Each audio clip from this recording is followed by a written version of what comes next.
Okay, students. So let us study today for in continuation to the things that we have studied.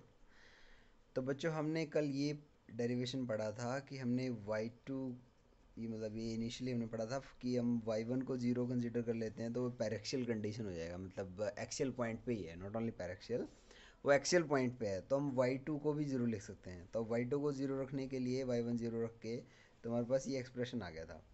तो ये तो condition वो है जब y1 ज़ीरो है, तो y2 ये आ गया।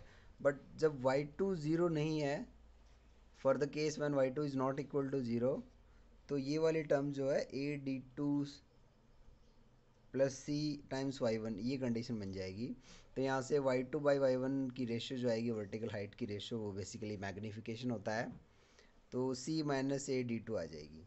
तो अब एक्सप्रेशन ये था हमारे पास λ2 y2 के लिए, ये फॉर्मूला है जिसमें हमने इसको सब्सटीट्यूट कर देना है। मतलब we have this quantity b plus a d1 minus a zero c minus a d2। तो इसका डिटर्मिनेंट जो है वन है, क्योंकि हमें पता है एक सिस्टम मैट्रिक्स है, सिस्टम मैट्रिक्स में रिफ्लेक्शन ट्रांसमिशन है, सॉरी ट्रांसमिशन एंड रिफ्रैक्शंस हैं। तो वो क्वांटिटी जो इसका डिटर्मिनेंट वन है, यूनिटी है, तो इसको कैलकुलेट करके हमने निकाल लिया b plus a d1 equal to one upon c minus a d2। तो ये जो है वन अपॉन m बन गया बेसिकली, क्योंकि m हमारा c माइनस a d2 है। तो हम ये एक्सप्रेशन लिख सकते हैं बच्चों, इसको ना हम यूज़ करेंगे आगे, इस फॉर्मूले को हम डायरेक्टली यूज़ करेंगे। तो ये बेसिकली हमारा वही उसी कंटिन्यूएशन में था कि हमने जो सिस्टम मैट्रिक्स लिखी है, मतलब इस पॉइंट से ट्रांसलेशन, फिर रिफ्रैक्शन, फिर उसके लिए एक सिस्टम मैट्रिक्स, फिर रिफ्रैक्शन, तो सॉरी ट्रांसलेशन, तो मतलब स्टार्टिंग पॉइंट ये है हमारा। तो हमने इससे मल्टीप्लाई करना, जो ट्रांसलेशन मैट्रिक्स है, ये सिस्टम मैट्रिक्स है, बीच में लेंस आएगा या बहुत सारे लेंस आएंगे, उसके लिए एक सिस्टम मैट्रिक्स लिखा गया था, और फिर एक ट्रांसलेशन मैट्रिक्स था, फिर हमें आउटपुट मिलेगा। तो मतलब हमें ना ऐसे मल्टीप्लाई करना है, दिस इंटू दिस एक मैट्रिक्स बनेगा, फिर इस मैट्रिक्स का इसके साथ मल्टीप्लिकेशन। तो हमने जैसे y2 को बताया था कि y2 बेसिकली ये आ गया कि मल्टीप्लिकेशन अगर करेंगे हम इन टर्म्स का, तो ये क्वांटिटी बन गई थी हमारी। और एक्चुअल के लिए y1 इक्वल टू ज़ीरो के लिए ये बनी थी। तो अब हमने बात किया कि अब जो ना ये कंडीशन एक्चुअल ना होके y two is not equal to zero case की अगर हम बात कर रहे हैं, तो ये टर्म्स आई हैं जिसको हम आगे यूज़ करेंगे।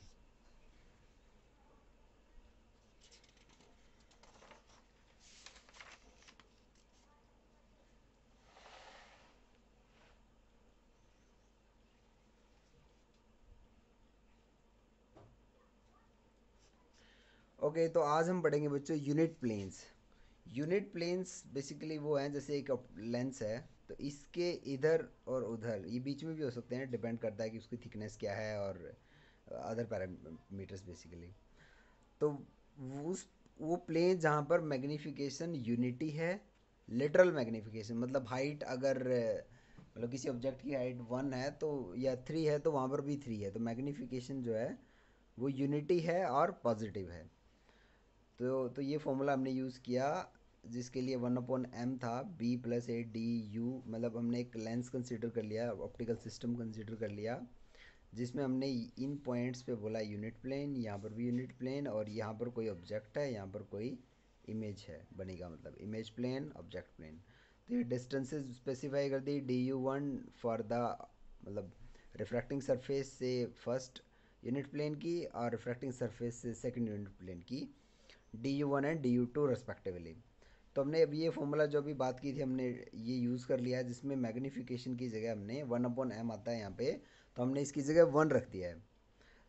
तो इसमें हम इंडिविजुअली अगर एक एक टर्म को अगर हम इक्वल टू वन रखेंगे, तो देखो बच्चों, a d u equal to one minus b, तो इस टर्म को वन रखा है तो हमारे पास ये आ गया, तो हमने डी यू वन निकाल लिया। और लाइकवाइज हम इस टर्म को भी वन के इक्वल लिखेंगे, क्योंकि इसका वन है तो इसका रेसिप्रोकल भी वन ही होगा, तो यहाँ से हमने डी यू टू निकाल लिया, जो कि c minus one by a है। तो हम जो टोटल डिस्टेंसेज हैं d one and d two, उसके लिए अगर हम रखेंगे u plus d u one, तो हो जाएगा u plus d u one की जगह ये क्वांटिटी आई है हमारी, अभी हमने कैलकुलेट किया है डी यू।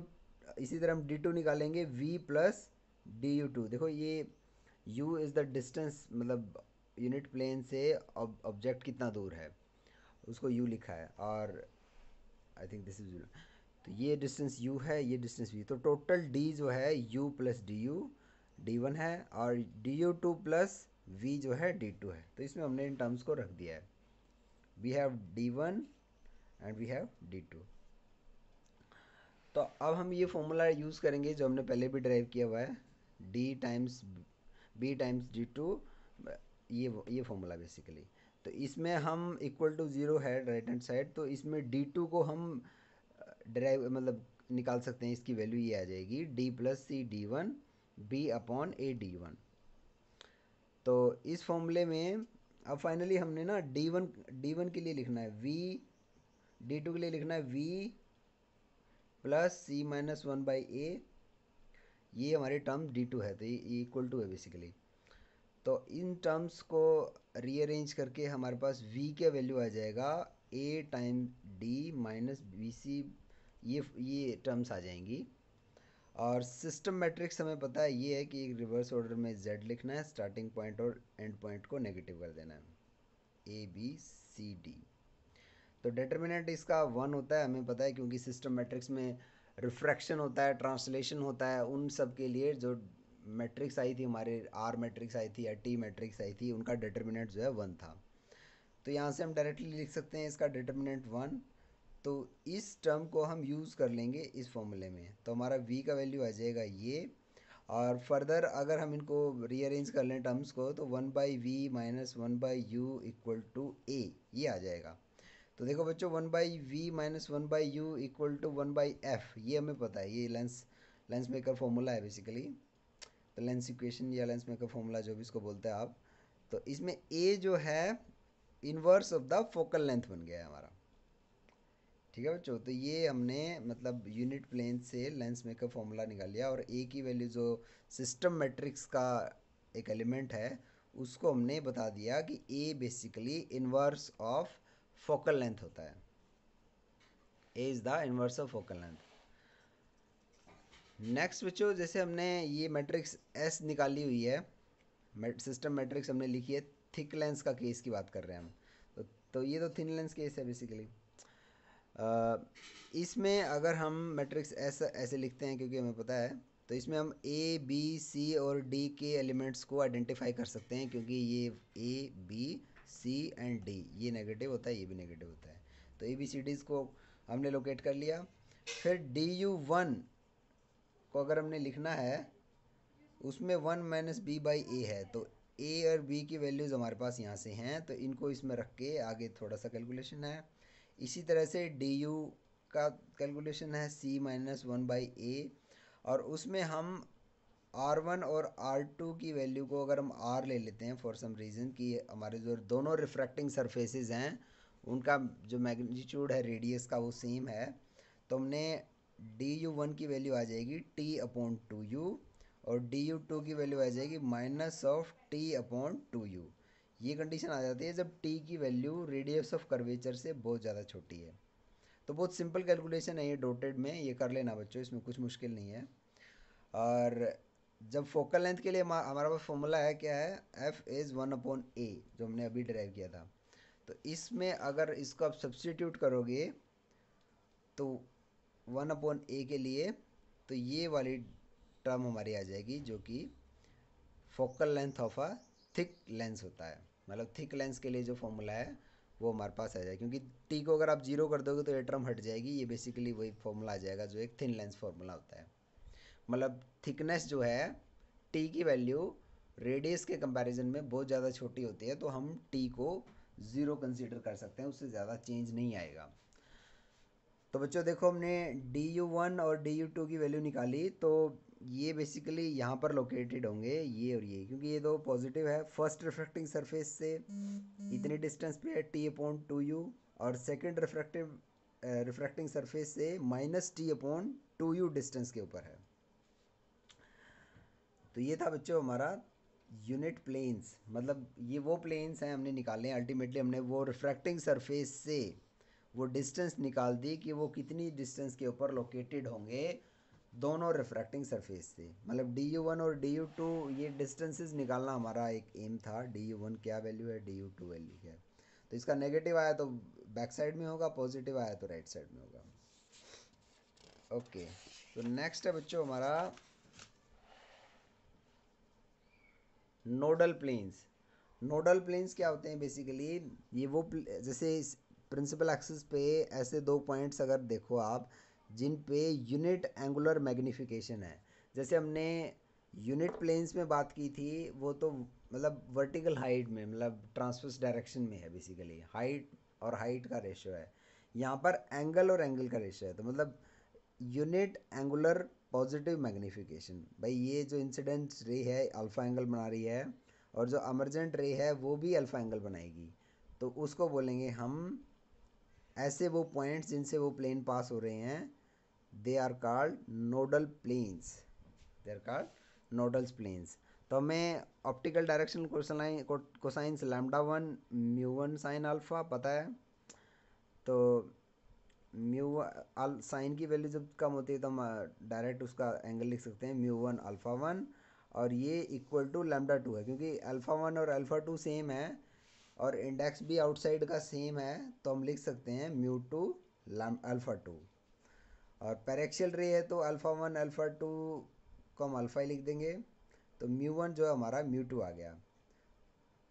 तो मतलब एंगल सेम उसी एंगल पे तभी निकलेगी रे जब दोनों तरफ इंडेक्स जो है सेम होगा ऑप्टिकल लेंस के, ऑप्टिकल एलिमेंट के बेसिकली। तो हमारा जो सिस्टम मैट्रिक्स एस है उसको हम देख सकते हैं कि बेसिकली रिवर्स ऑर्डर में जेड है, स्टार्टिंग और एंड पॉइंट में नेगेटिव है ए बी सी डी। तो लैम्डा टू वाई टू को हम लिख सकते हैं इस फॉर्मूले से, जो हमें पता है कि हम स्टार्टिंग पॉइंट पे और एंड पॉइंट पे इस मैट्रिक्स से जो हमारी सिस्टम मैट्रिक्स है। तो यहाँ से अगर हम लैम्डा टू की वैल्यू निकालना चाहें,